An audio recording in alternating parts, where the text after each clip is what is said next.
살아계신 하나님의 말씀은 구약성경 창세기 1장 26절에서 28절의 말씀입니다. 창세기 1장 26절에서 28절 말씀입니다. 다 찾으신 줄 알고 제가 하나님의 말씀을 받들어 읽겠습니다.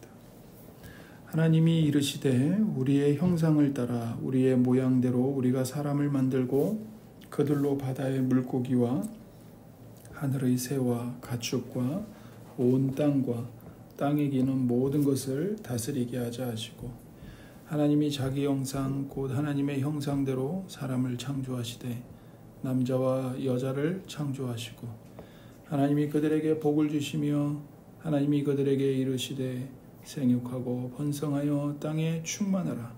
땅을 정복하라. 바다의 물고기와 하늘의 새와 땅에 움직이는 모든 생물을 다스리라 하시니라. 아멘. 오늘 저희가 하나님께서 사람을 창조하신 말씀에 관해서 듣고자 합니다. 하나님께서 먼저 이 우주를 창조하셨습니다. 하나님이 창조하신 우주는 매우 거대한 피조물입니다. 하지만 하나님께서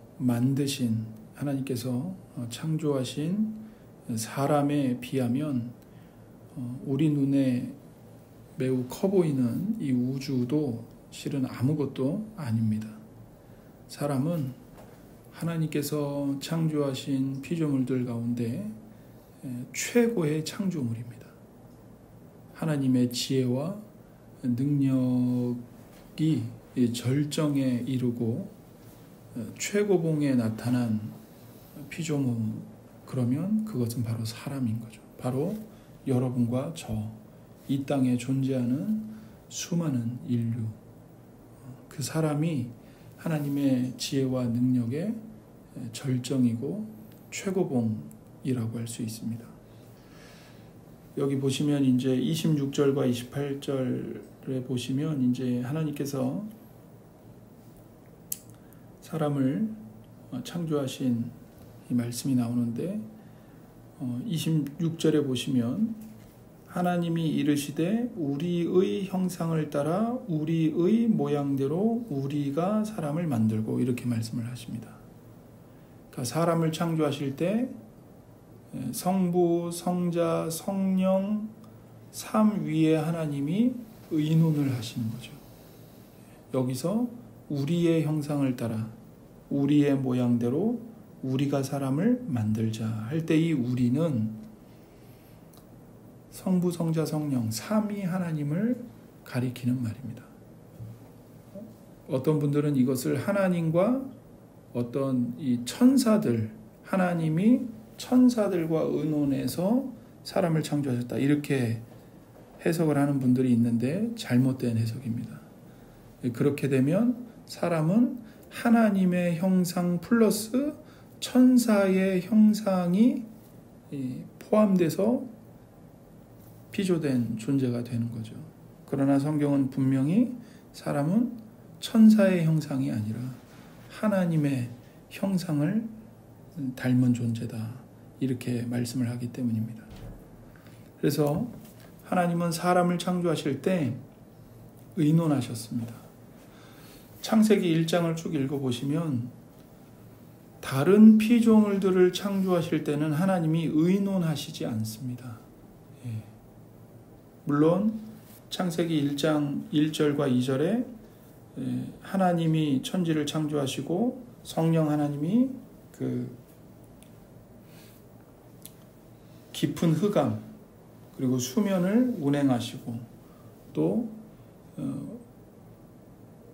모든 피조물을 창조해내시는 말씀, 성자 하나님이 등장하십니다. 그러나 의논하시지 않습니다.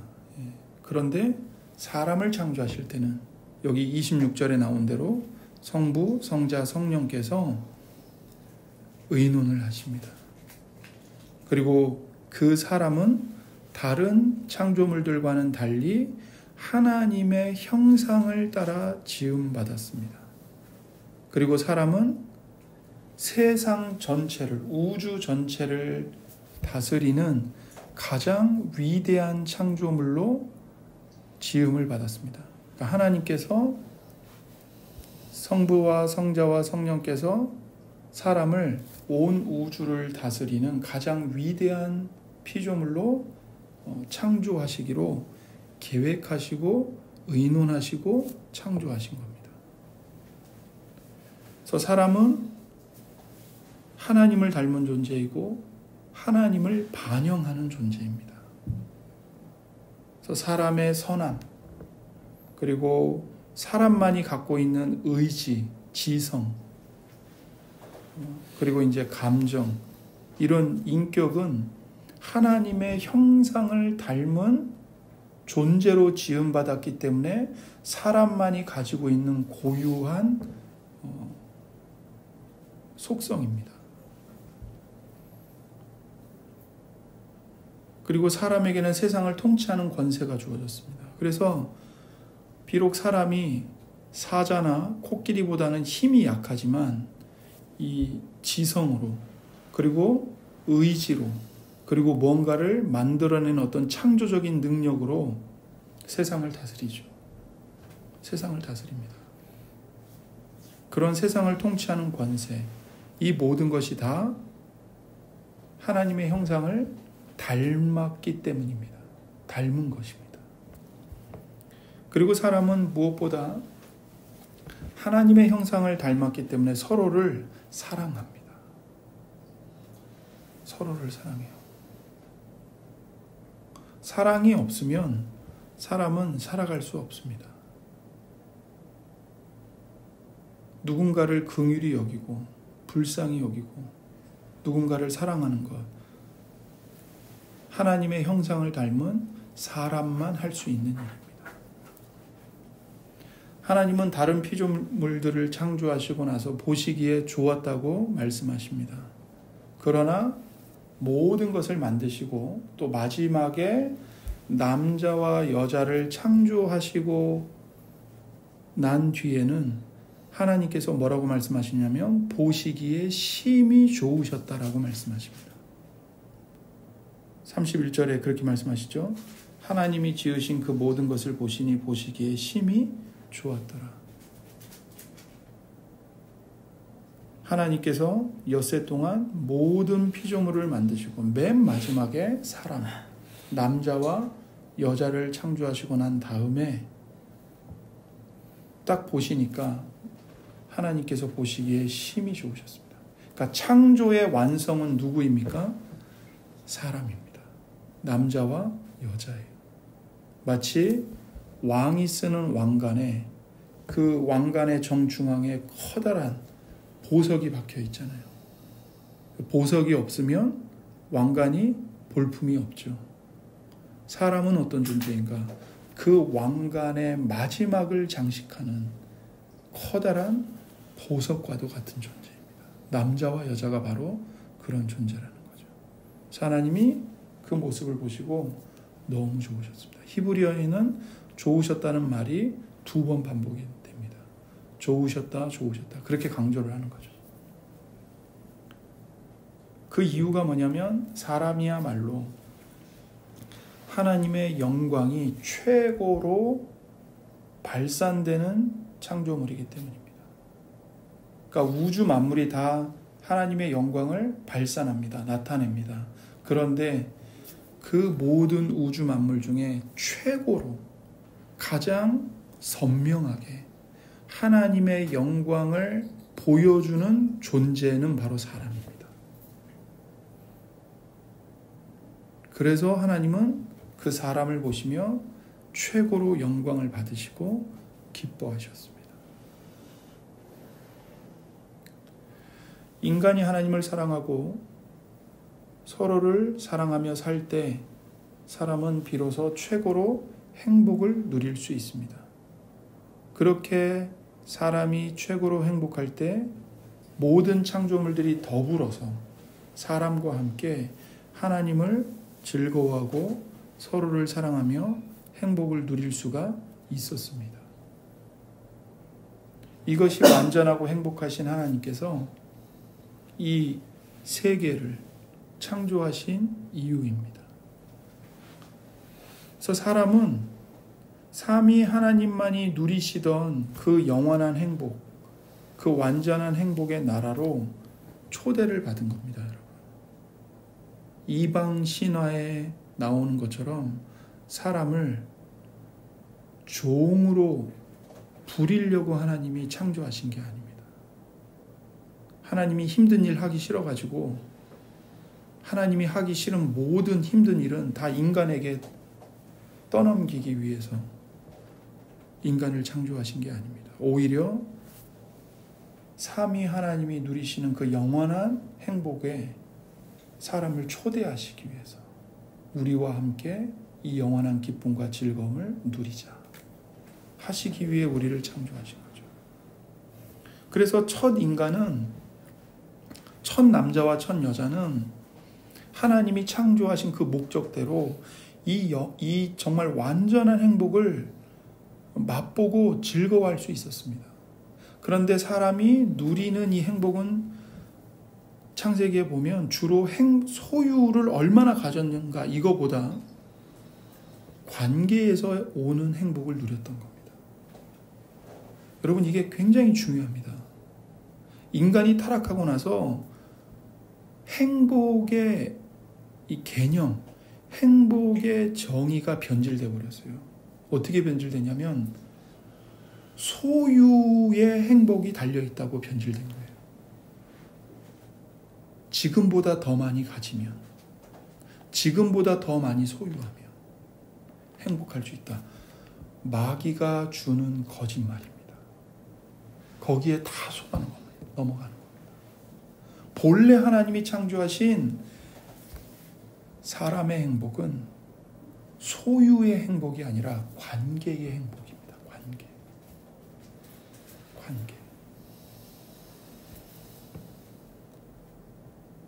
그래서 하나님이 창조하신 그 창조의 목적대로 첫 남자와 첫 여자는 세상과의 관계가 화목하고 아름다웠어요. 하나님과의 관계도 행복했습니다. 사람과 사람의 관계도 행복했어요. 그 관계에서 오는 행복을 마음껏 누렸어요. 그래서 하나님이 이 남자인 아담을 창조하십니다. 이 아담이라는 이름의 뜻은 사람이라는 뜻이에요. 사람. 예. 남자를 창조하시고 그 남자에게 사람이라는 이름을 붙여주신 거예요. 너는 사람이다. 그리고는 그 사람에게 명령을 주시는 겁니다. 28절을 보세요. 28절 함께 읽어볼까요? 하나님이 그들에게 복을 주시며 하나님이 그들에게 이르시되 생육하고 번성하여 땅에 충만하라. 땅을 정복하라. 바다의 물고기와 하늘의 새와 땅에 움직이는 모든 생물을 다스리라 하시니라. 하나님께서 사람들에게, 남자와 여자에게 복을 주십니다. 그러면서 그 남자와 여자에게 생육하고 번성하고 땅에 충만해라. 땅을 너희들이 다 가져라. 바다의 물고기와 하늘을 나는 새와 땅에 움직이는 모든 생물과 또 뒤에 그 30절에 보면 땅에서 나는 모든 푸른 풀, 씨 가진 열매 맺는 모든 나무가 다 너희 것이다. 이걸 다스려라 주시죠. 하나님께서 남자와 여자에게 소유물을 마음껏 주시는 겁니다. 마음껏. 그래서 사람이 땅을 정복하고 모든 생물을 다스리라고 명령하십니다. 근데 이게 매우 놀랍습니다. 뭐냐면 고대 근동의 신화와 대조되는 면입니다.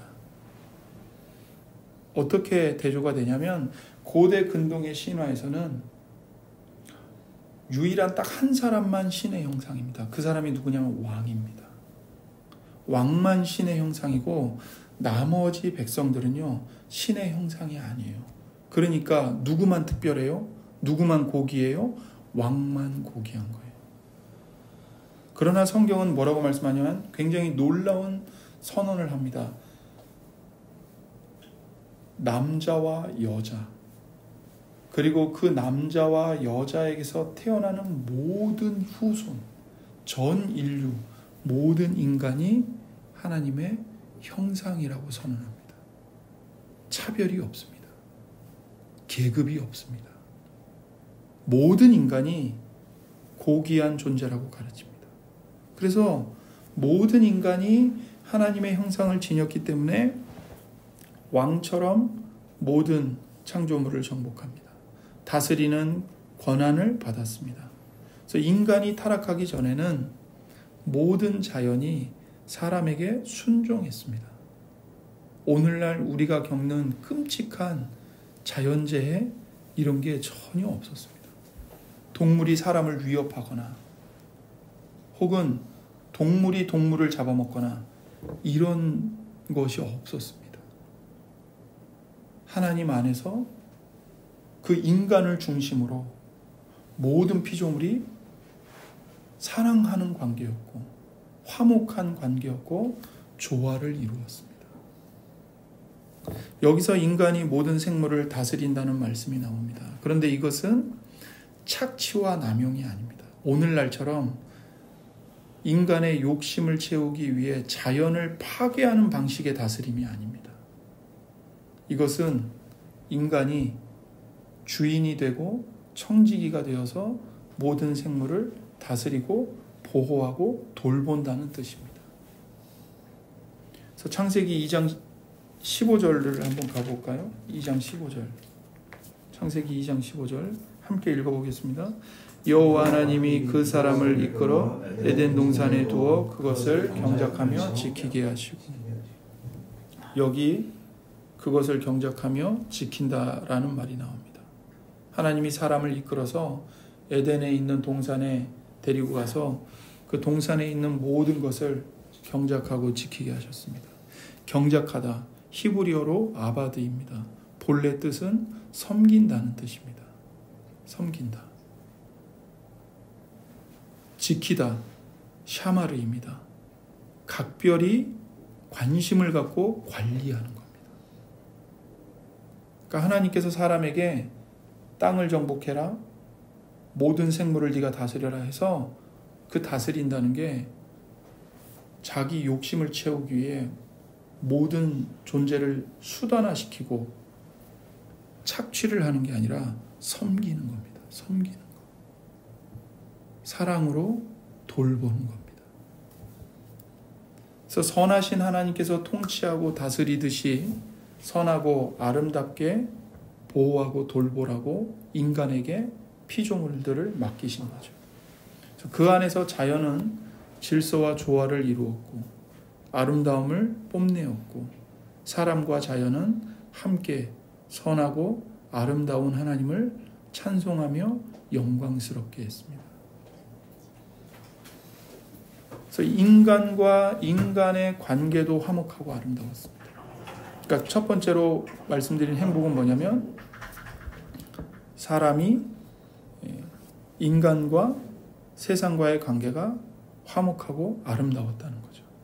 그래서 이것이 이 수많은 피조물들을 사람이 소유했기 때문에 행복했다는 게 아니고 이 수많은 피조물들과의 관계가 화목하고 아름다웠기 때문에 인간이 행복했다는 겁니다. 그리고 나서 이제 인간은 다른 사람과의 관계도 화목하고 아름다웠습니다. 그래서 창세기 1장 27절에 보시면 하나님이 자기 형상 곧 하나님의 형상대로 사람을 창조하시되 남자와 여자를 창조하시고, 그러니까 하나님께서 사람을 창조하실 때 처음부터 공동체로 창조하신 겁니다. 공동체로.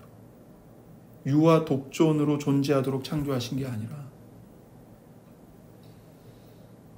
나 혼자 잘 먹고 잘 살면 그걸로 된 거다. 끝이다. 그 속에서 나 혼자 뭐가 잘 된다고 행복할 수 있는 존재로 창조하신 게 아니라 관계를 맺고 공동체를 이루어 살아가도록 그 안에서 행복을 누리도록 사람을 창조하신 거죠. 그러니까 하나님이 예수 그리스도 안에서 죄와 허물로 죽었던 우리들을 구원하셔서 다 개별적으로 뿔뿔이 흩어져서 혼자 기도하고 혼자 예배하고 혼자 성경 읽고 그렇게 살아가게 만드시는 게 아니라 우리를 예수 그리스도 안에서 성령님으로 말미암아 재창조하신 하나님이 새로운 피조물로 우리를 창조하셔서 그 새로운 피조물이 하나의 공동체를 이루도록 교회로 모이도록 주님의 몸으로 연합하도록 창조하시는 겁니다. 처음 사람을 창조하실 때 공동체로 창조하셨던 것처럼 말이죠. 우리를 예수 그리스도 안에서 새로운 피조물로 새롭게 재창조하여 거룩한 교회 공동체를 이루고 연합하게 만드시는 겁니다. 그런데 인간이 타락하기 전에는 사람과 사람과의 관계가 화목하고 아름다웠습니다. 창세기가 기록될 당시에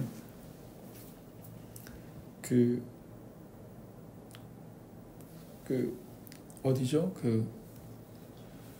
고대 근동을 다스리는 지배하는 종교가 있었는데 그게 바벨론 종교였습니다.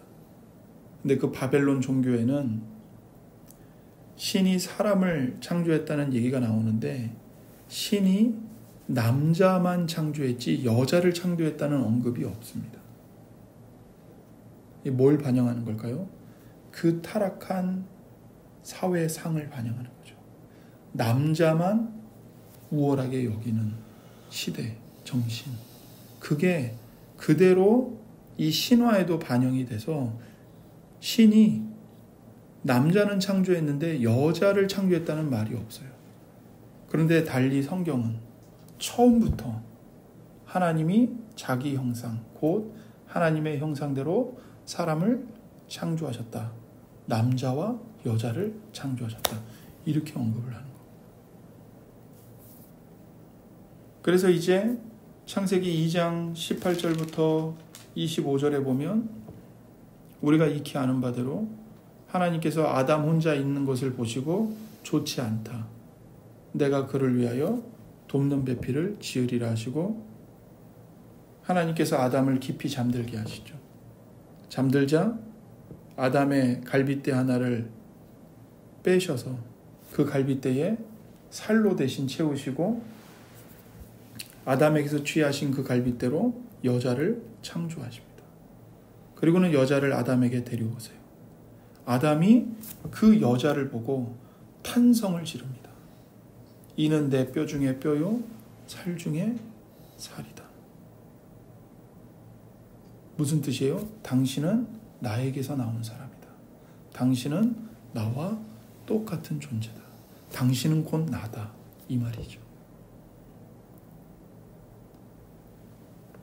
그렇게 하나님이 남자와 여자를 창조하십니다. 여기 여자는 남자의 돕는 배필이라고 나와 있는데 이 말씀을 통해 우리가 알게 되는 것은 남자는 혼자 완전하지 못하다는 사실입니다. 남자에게는 여자가 반드시 필요합니다. 반대도 마찬가지입니다. 여자도 여자 혼자 완전할 수 없습니다. 여자에게도 배우자인 남자가 필요합니다.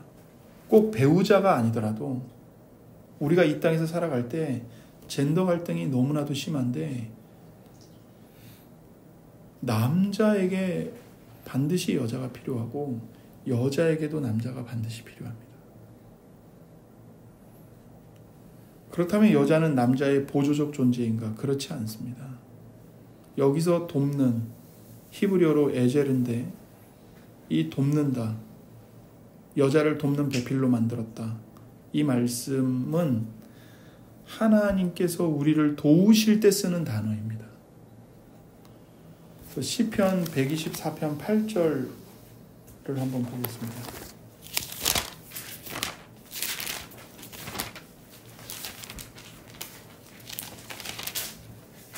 구약 898쪽에 있습니다. 구약 898쪽 시편 124편 8절 함께 읽어볼까요? 우리의 도움은 천지를 지으신 여호와의 이름에 있도다. 여기서 우리의 도움이 나오죠. 우리를 도와주시는, 우리의 돕는 분. 이 도움이 히브리어로 에제르입니다. 같은 단어입니다. 여자를 가리켜 돕는 배필이라고 할 때 그 돕는도 에제르고, 여기 우리의 도움을 할 때 이 도움도 에제르입니다. 그런데 우리를 누가 도와주세요? 천지를 지으신, 온 세계를 지으신 여호와 하나님, 그 하나님의 이름이 우리를 돕는다는 겁니다. 그러니까 여자가 남자를 돕는 것은 마치 뭐와 같은 거예요? 하나님이 우리를 돕는 것과 똑같은 겁니다. 그러니까 여자는 남자를 돕는 존재니까 남자 발밑에 있는 존재야. 절대로 그게 아니죠. 그래서 보세요. 하나님이 여자를 창조해서 남자에게 보내주셨기 때문에 비로소 남자가 혼자 있을 수밖에 없는 상황에서 구원받은 겁니다. 그렇죠. 여자가 없었을 때는 남자 혼자만 있었어요. 근데 그게 하나님 보시기에 매우 안 좋았어요. 하나님 뜻이 아닌 거예요. 하나님의 계획에 부합한 모습이 아닌 거예요. 근데 혼자 있을 수밖에 없는 그 남자를 하나님이 어떻게 구원하셨다고요? 여자를 창조하여 보내주심으로 구원하셨다.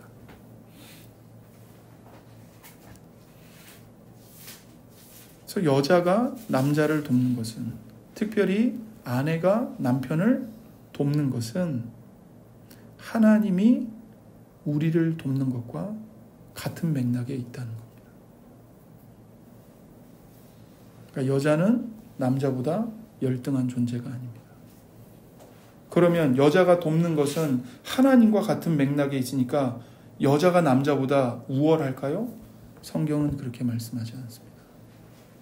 하나님이 여자를 만드실 때 무엇으로 만들었는지 보십시오. 아담의 갈비뼈로 만드셨습니다. 아담의 갈비뼈. 청교도 목사님 중에 매튜 헨리 목사님이라는 분이 성경 66권 전체를 전 주석을 썼거든요. 평생에. 근데 그분이 이 부분을 주석하면서 재밌는 말을 했어요. 왜 하나님이 아담의 머리뼈가 아니고 발뼈가 아니고 갈비뼈로 만드셨겠는가? 그것은 여자가 남자의 머리 위에 있거나 혹은 여자가 남자 발 밑에 있거나 그게 아니라 남자와 동등한 존재이고 한 몸이기 때문에 갈비뼈로 만드셨다. 갈비뼈로. 성경 전체는 남자와 여자가 하나님의 사랑 안에서 한 몸을 이루는 존재라고 말씀하십니다. 하나님은 남자와 여자가 한 몸을 이루게 하셨습니다. 둘은 서로 분명히 다릅니다. 우리 이걸 기억해야 됩니다. 오늘날 이 시대는 평등을 너무나도 강조한 나머지 극단에 치우쳐서 남녀 성의 다른 점을 인정하지 않습니다. 다른 점을 얘기하면 차별한다고 몰아세웁니다. 너무 안타까운 일이죠. 하나님이 분명히 남자와 여자는 다른 존재로 창조하셨어요. 그러나 하나입니다. 다르지만 하나입니다. 다르지만 하나로 연합합니다. 그래서 마치 성부, 성자, 성령 하나님께서 계시지만, 그러니까 세 위격이 계시지만 한 분 하나님이실 것과 같습니다. 한 분 하나님. 물론 남녀의 연합을 삼위 하나님의 한 분이신 것과 감히 비교할 수 없죠. 비교할 수 없습니다. 하지만 인간은 하나님을 닮았습니다. 그래서 서로 다르지만 서로를 사랑함으로 하나됨을 이루려고 하는 성향이 있어요. 우리 안에. 하나님을 닮았기 때문입니다. 그래서 최초의 남녀는 최초의 사회예요. 최초의 공동체입니다. 아담과 하와가 사회를 이룬 거예요. 최초의 사회를. 그래서 서로 사랑하고 아끼는 존재로 하나님이 창조하신 겁니다. 그래서 서로 사랑하고 아끼는 존재로 하나님이 창조하신 겁니다. 그래서 서로 사랑하고 아끼는 존재로 하나님이 창조하신 겁니다. 그래서 서로 사랑하고 아끼는 존재로 하나님이 창조하신 겁니다. 그래서 서로 사랑하고 아끼는 존재로 하나님이 창조하신 겁니다. 오늘날 있는 이 젠더 갈등, 수많은 그룹들의 갈등은 다 인간이 타락한 죄를 범한 결과로 발생하는 비극입니다. 비극이에요. 하나님이 처음부터 사람을 그런 존재로 창조하시지 않았습니다. 젠더 갈등을 해결하는 유일한 해결책은 철학, 과학, 사회학, 심리학 이게 아닙니다. 성경으로 돌아가야 됩니다. 창조의 주인이신 하나님과 하나님의 말씀으로 돌아와야 합니다. 그럴 때 비로소 남자와 여자는, 가정과 국가와 사회는 참된 평화와 사랑과 질서와 조화와 화목을 회복할 수 있습니다. 이걸 버리고, 말씀을 버리고, 말씀을 외면하고 우리 평화롭게 해보자. 절대로 해결되지 않습니다. 절대로 해결되지 않아요. 하나님과 성경 말씀으로 돌아와야 합니다.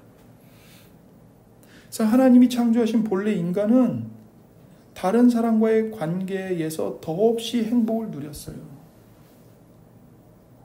완전하시고 사랑이신 하나님이 사람에게 그 관계에서 행복을 누리도록 선물을 주신 겁니다. 뿐만 아니라 인간은 하나님과의 관계에서도 행복을 누렸습니다. 창세기를 보세요.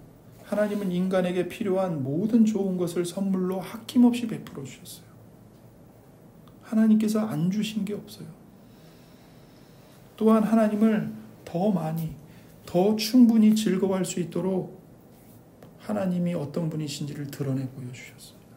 하나님이 얼마나 사람을 사랑하시는지, 얼마나 이 우주 만물을 사랑하시는지를 충만하게 나타내 보여주셨어요.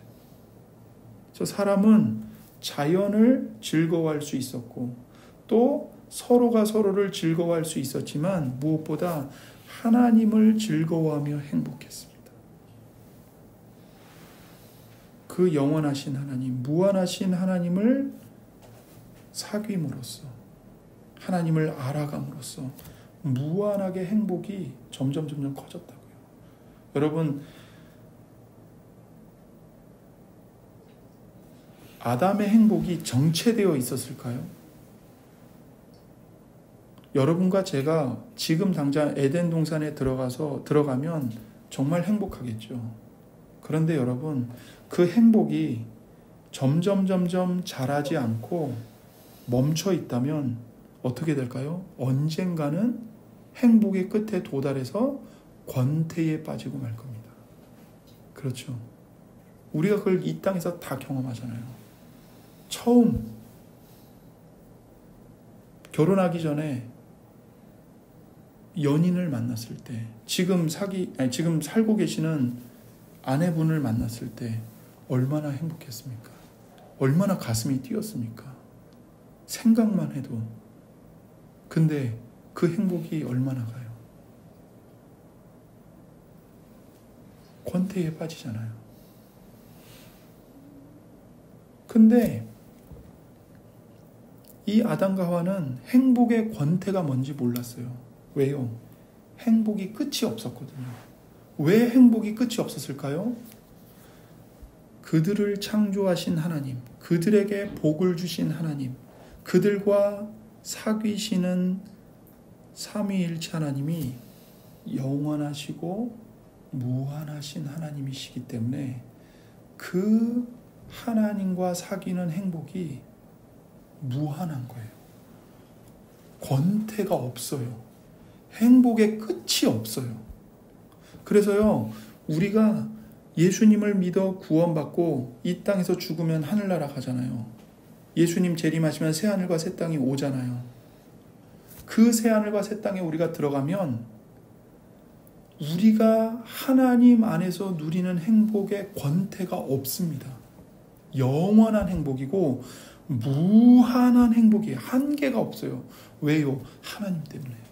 하나님이 영원하신 하나님이시고 무한하신 하나님이기 때문에 그 하나님과 사귀는 그 사귐이 메마르지 않는 거예요. 실증이 나지가 않는 거예요. 오늘도 새로운데 내일은 더 새로워요. 어제도 새로웠는데 오늘 어제 경험한 것하고는 비교도 할 수 없는 행복을 경험하고 있는 거예요. 내일은요. 내일은 더 새로워요. 그 행복의 무한함을 천국에서 영원히 새롭게 매일 새로운 행복을 누려가는 거예요. 권태에 빠질 일이 없는 거죠. 우리에게 행복을 주시는 하나님이 영원하시고 무한하신 하나님이시기 때문에. 그래서 여러분, 이 땅에서 우리가 아무리 내가 저것만 가지면 행복할 텐데 그거 가져보십시오. 며칠이나 갑니까? 몇 개월이나 갑니까? 내가 그토록 원하던 평수의 큰 집에 들어가서 이사를 했어요. 그 벅찬 감격이 한 달을 갑니까? 1년을 갑니까? 한 일주일은 잠을 못 잘 수 있어요. 막 너무 좋아가지고. 근데 한 달이 넘게 잠을 못 잔다? 그럼 그 병든 거죠. 정신이 이상한 거죠. 심각한 거죠. 이 땅에서의 행복은, 소유에서 오는 행복은 금방 권태에 빠져듭니다.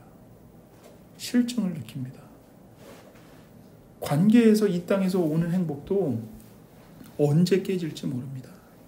그러나 영원하신 예수님의 은혜로 구원받아 하나님의 자녀로 다시 태어나면 영원하시고 무한한 사랑이신 하나님을 사귀면서 하나님으로부터 무한한 사랑을 받습니다. 그리고 그 무한한 사랑 속에서 영원히 끝이 없는 행복을 누리며 살게 되는 겁니다. 물론 이 땅에서는 고난이 있고 절망이 있고 아픔이 있고 눈물이 있습니다. 그러나 그게 끝이 아닙니다.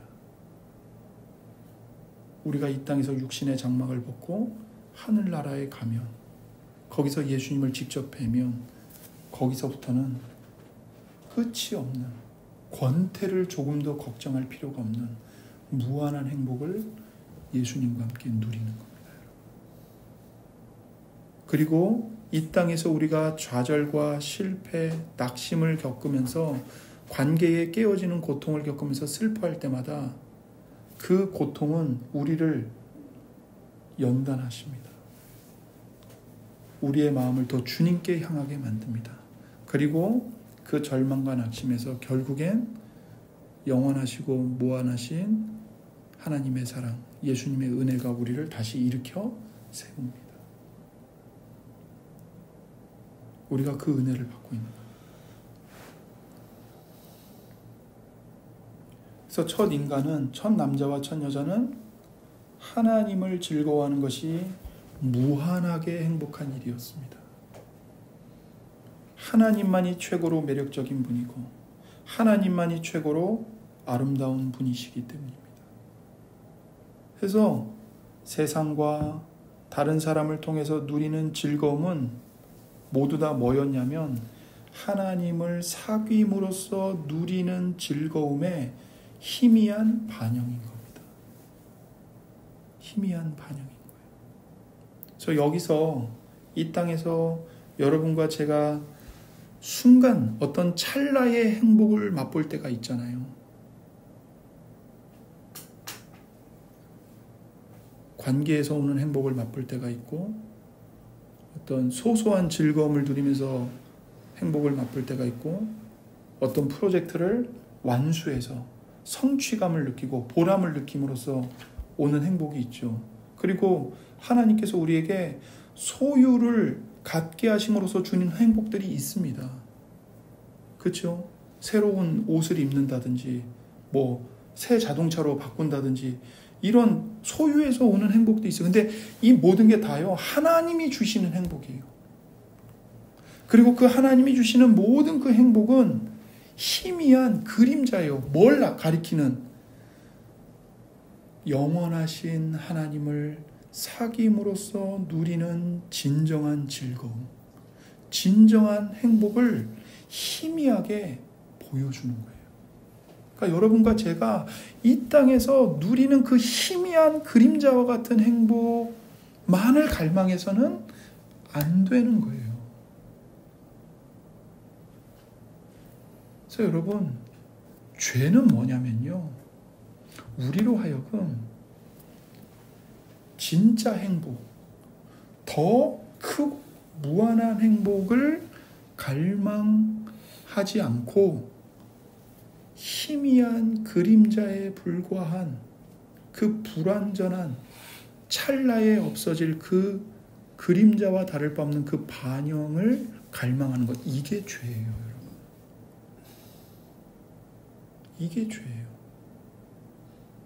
이 땅에서 누리는 행복은 다 뭐에 불과하다고요? 진정한 무한한 하나님과 사귐에서 오는 행복의 희미한 그림자에 불과하다고요. 그래서 사람들이 왜 죄를 지을까요? 욕망이 커서 죄를 짓는 게 아니에요. 오히려 그 욕망이 아주 작기 때문에 죄를 지어요. 무슨 뜻이냐면, 욕망이 작아서 그저 이 땅에 떨어지는 그 작은 그림자에 불과한 행복으로 만족하기 때문에 죄를 쫓아가는 거예요. 오히려 마음의 진정한 갈망을 더 크게 가져서 더 큰 행복을 갈망해야 돼요. 그 행복이 어떤 행복이에요? 영원하신 하나님을 예배하고 그 하나님을 섬기고 그 하나님을 사귐으로써, 하나님과 동행함으로써 하나님이 주시는 행복을 갈망할 때 사람은 비로소 정욕을 버리게 됩니다. 쉽게 예를 들면 이거예요. 아프리카에 사는 너무 가난한 아이가 있어요. 부모님도 없고 집도 없어요. 음식이라고 해봐야 그 진흙을 구워서 먹는 것밖에 없어요. 이 아이의 최고의 행복은 뭐냐면 그 진흙 파이를 만들어서 배부르게 먹는 거예요. 그게 이 아이가 아는 최고의 행복이에요. 근데 어떤 사람이 와서 이 아이를 양자 삼았어요. 그리고는 이 아이를 성대한 그 저녁 그 호텔, 5성급 호텔 뷔페에 데려가려고 하는 거예요. 근데 이 아이가 안 간대요. 이 아이가 안 간다고 해서 뭐라고 하냐면, 아빠 진흙 파이 좀 많이 주세요, 이러고 있는 거예요. 이게 죄예요, 여러분. 그 아이는 최대의 행복이 뭔지를 몰라요. 그러니까 호텔에 가서 저녁 뷔페 먹는 것보다 뭘 더 좋아요? 여기서 진흙탕에서 노는 게 더 좋은 거예요. 우리가 지금 이 아이와 똑같다고요. 예수님이 오셔서 십자가에서 우리의 모든 죄, 우리가 받아야 할 모든 벌, 저주, 지옥, 이걸 예수님이 다 받으셨어요. 다 치르셨어요. 그리고는 하나님이 예수님 안에서 우리를 자기 아들들로 양자 삼았어요. 입양했다고요. 이제 하나님이 우리를 저 천국에, 저 저녁 어마어마한 만찬에 데려가시려고 하는 거예요. 근데 우리는 뭐라고 얘기하냐면, 아니요 하나님, 여기가 더 좋아요. 여기 진흙탕에서 노는 게 더 좋아요. 그냥 하나님 나한테 진흙파이나 더 많이 주세요, 이러고 있는 거라고요. 그러면서 죄를 짓는 거예요. 왜 죄를 지어요? 하나님이 주시는 진짜 행복이 뭔지를 모르기 때문에. 그걸 갈망하지도 않고 그걸 맛보려고 하지도 않고 그냥 여기서 진흙파이나 배부르게 먹었으면 좋겠다. 내가 쟤보다 진흙파이를 10개 더 가졌으면 좋겠다. 이러면서 서로 진흙파이 더 많이 갖겠다고 싸우고 짓밟고 빼앗고 그러고 있는 거라고요. 그러니까 죄를 짓는 거예요.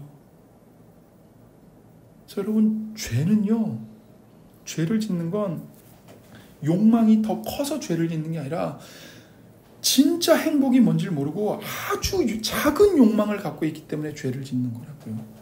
우리가 진짜 하나님이 주시는 행복이 뭔지를 맛보면 여기서 그토록 우리가 탐하는 돈, 명예, 사람들 위에 올라서는 거, 사람들을 내 마음대로 조종하는 거, 그게 다 배설물로 보인다고요. 사도 바울이 그래서 말했어요.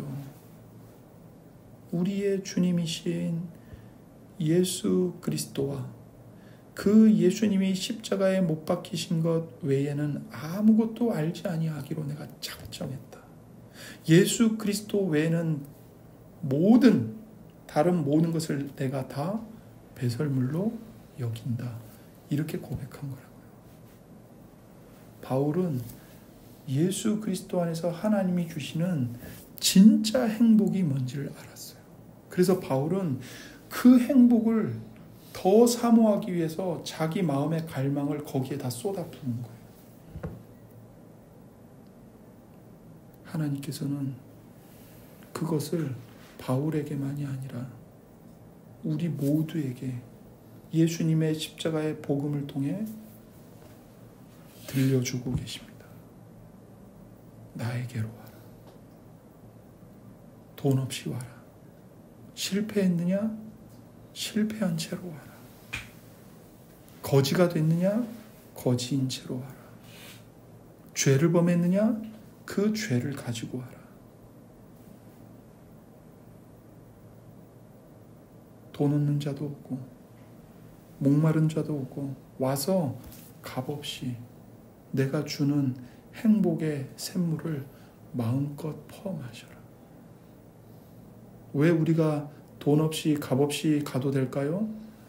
예수님이 십자가에서 이미 영원히 단번에 우리의 모든 죄값을 다 지불하셨기 때문입니다. 그래서 우리는 돈 혹은 선행, 사람들로부터의 좋은 평판, 내가 성실하고 열심히 살았던 삶의 공로들, 이거 안 가져가도 돼요. 오히려 하나님 앞에서는 그 모든 것들이 다 배설물과 다를 바가 없어요. 여러분이 그냥 거지인 채로, 여러분이 죄로 더럽혀진 채로, 여러분이 실패한 인생으로 예수님께 나가세요. 하나님께 나가세요. 하나님, 저 더 이상 진흙파이 먹고 싶지 않아요. 진흙탕에서 뒹굴고 싶지 않아요. 예수님과 함께 하늘나라에 가고 싶어요. 아담과 하와가 누렸던 그 행복을 저도 맛보고 누리고 싶어요. 더 놀라운 건 뭐냐면요, 하나님이 이 땅에 예수님을 보내주신 이유는 타락하기 이전에 첫 남자와 첫 여자가 누렸던 행복, 그 정도 수준의 행복을 우리에게 주시려고 오신 게 아니라는 거예요. 그 아담과 하와가 누렸던 행복보다 훨씬 더 초월한, 극치에 이른 진정한 하나님 나라의 행복을 주시려고 예수님이 오셨습니다. 오셨어요.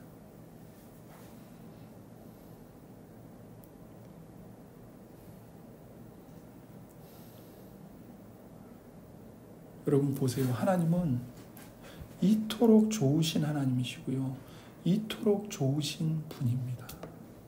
여러분이 하나님에 대해서 어떤 생각을 갖고 계세요? 우리가 교회를 안 다녀도 하나님을 오해하고요, 교회를 다녀도 하나님을 오해하면서 살아요. 우리가 얼마나 하나님은 선하신 분이야, 이 진리를 망각하며 사는지 몰라요.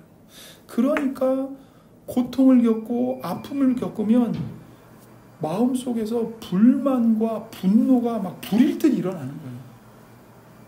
그 아픔과 고통을 감내할 만한 인내가 없고 기쁨이 없어요. 왜요? 하나님이 이토록 나를 사랑하시고 좋으신 분이라는 걸 다 망각해버리기 때문에 그래요. 다 내팽개쳐버리기 때문에 그래요. 하나님이 얼마나 좋으신 분인지, 하나님이 이 고난 속에서 얼마나 선한 일을 지금도 성실하게 일하고 계시는지를 우리가 알지 못하면 우리는 이 고난 속에서 늘 욕하며 살 수밖에 없어요. 다른 사람에게 책임 떠넘기고 다른 사람 탓하고 내가 이렇게 된 건 저 인간 때문이야, 그러면서 지옥 속에서 살 수밖에 없다고요. 그러나 우리가 말씀으로 돌아가, 하나님으로 돌아가, 예수님 앞으로 돌아가, 하나님이 얼마나 좋은 분이신지, 하나님이 나에게 영원한 행복을 주시기 위해 얼마나 성실하게 일하고 계시는지, 어떤 일까지, 어떤 희생까지 치르셨는지, 십자가에 못 박히신 예수님을 바라보세요. 하나님이 어떤 희생까지 치르셨는가, 우리를 위해. 그 예수님께로 돌아가야 되는 거예요. 예수님을 주목해야 되는 거예요. 예수님의 복음에 귀를 기울여 들어야 되는 거예요. 귀에 못이 박혀서 이제 지겨운데요. 그게 아니라고요. 귀에 못이 박히도록 십자가의 복음을 들으면서 하나님이 나 같은 죄인까지도 얼마나 사랑하시는지를 마음에 사무치게 되새겨야 된다고.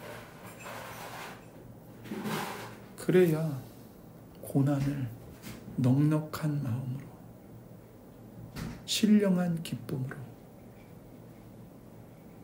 다른 사람의 짐을 함께 짊어져 주는 긍휼과 희생의 삶으로 통과할 수 있는 겁니다. 하나님은 세상을 창조하셨고 인간을 창조하셨습니다. 인간에게 좋은 관계를 주시고 그 좋은 관계를 통해 영원히 행복을 누리도록 하셨습니다. 이것이 하나님이 창조하신 행복한 하나님의 나라입니다. 하나님의 놀라운 계획과 일하심입니다. 이게 바로 세상과 인간을 창조하신 창조의 목적입니다. 그리고 아울러 하나님은 이토록 선하신 분이고 아름다우신 분이고 좋으신 하나님 아버지십니다.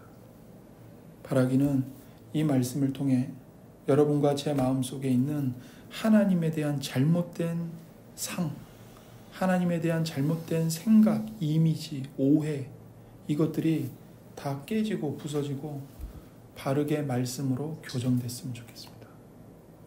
하나님이 얼마나 좋으신 분인지, 하나님이 얼마나 우리를 사랑하시는지, 아들까지 희생하신 하나님이 여러분과 제 인생 속에서 오늘 우리의 실패와 괴로움 속에서도 일하고 계십니다. 여러분의 계획이 좌절되고 여러분의 희망이 완전히 꺾여 나가서 낙심에 떨어졌을 때 십자가에 못 박히신 예수님을 주목하십시오. 하나님이 여러분을 얼마나 사랑하시는지 십자가에 못 박히신 예수님 앞에서 확인하십시오. 기도하겠습니다. 하나님 아버지 감사합니다. 하나님께서 우리에게 정말 놀라운 복음을 들려주셔서 하나님이 우리를 왜 창조하셨는지 알게 해주셔서 감사합니다. 하나님은 우리를 정말 영원한 행복을 누리게 하시려고 우리를 창조하셨습니다. 영원한 행복을 누리고 계시는 성부, 성자, 성령 삼위 하나님 안에 들어와 이 영원한 행복을 함께 누리자고 우리를 창조하시고 우리를 초대하고 계십니다. 심지어 우리가 하나님의 얼굴에 침을 뱉고 하나님께 반역의 칼을 들고 하나님을 대적했음에도 불구하고 심지어 하나님이 보내주신 하나님의 아들이신 예수님까지 십자가에 못 박아 죽인 자들임에도 불구하고 하나님은 여전히 우리를 향해 손을 펼치고 계시고 우리를 향해 이 영원한 행복을 마음껏 마시라고 와서 이 영원한 행복을 나와 함께 누리자고 우리를 초대하고 계십니다. 하나님, 우리가 그 하나님께로 우리 마음을 돌이켜 나아가게 해 주옵소서. 하나님, 하나님께 돌이켜 예수님께로 나아갈 수 있는 살아있는 믿음을, 살아있는 의지를 우리 안에 창조하여 주시옵소서. 하나님, 우리의 죄를 가지고 나갑니다. 우리의 실패를 가지고 나갑니다. 우리의 더러움을 가지고 나갑니다. 우리의 어리석음을 가지고 나갑니다. 우리의 영적인 앞을 못 보는 장애를 가지고 주님 앞에 나갑니다. 예수님께서 우리의 눈을 열어주시고 예수님이 우리의 모든 더러움을 깨끗이 씻겨주시고 예수님의 피로 우리의 모든 더러운 죄를 깨끗이 씻어 주시옵소서.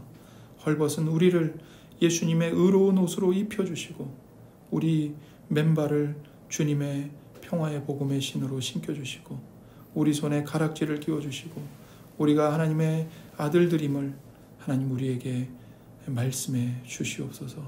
십자가에 못 박히신 예수님을 바라보게 해주시고 십자가에 못 박히신 예수님 안에서 하나님이 우리를 얼마나 사랑하시는지 하나님이 얼마나 좋은 아버지이신지 우리로 하여금 다시 한번 깊이 깨달을 수 있도록 은혜를 베풀어 주옵소서. 우리의 모든 슬픔, 우리의 모든 고통, 우리의 모든 좌절, 우리의 모든 병듦, 우리의 모든 눈물을, 통곡을, 두려움과 불안함을 주님 앞에 가지고 나갑니다. 주님, 우리의 무겁고 곤고한 짐을 대신 떠맡아 주시고 대신 짊어져 주시옵소서. 감사하며 우리 구주 예수님의 이름으로 기도드립니다. 아멘.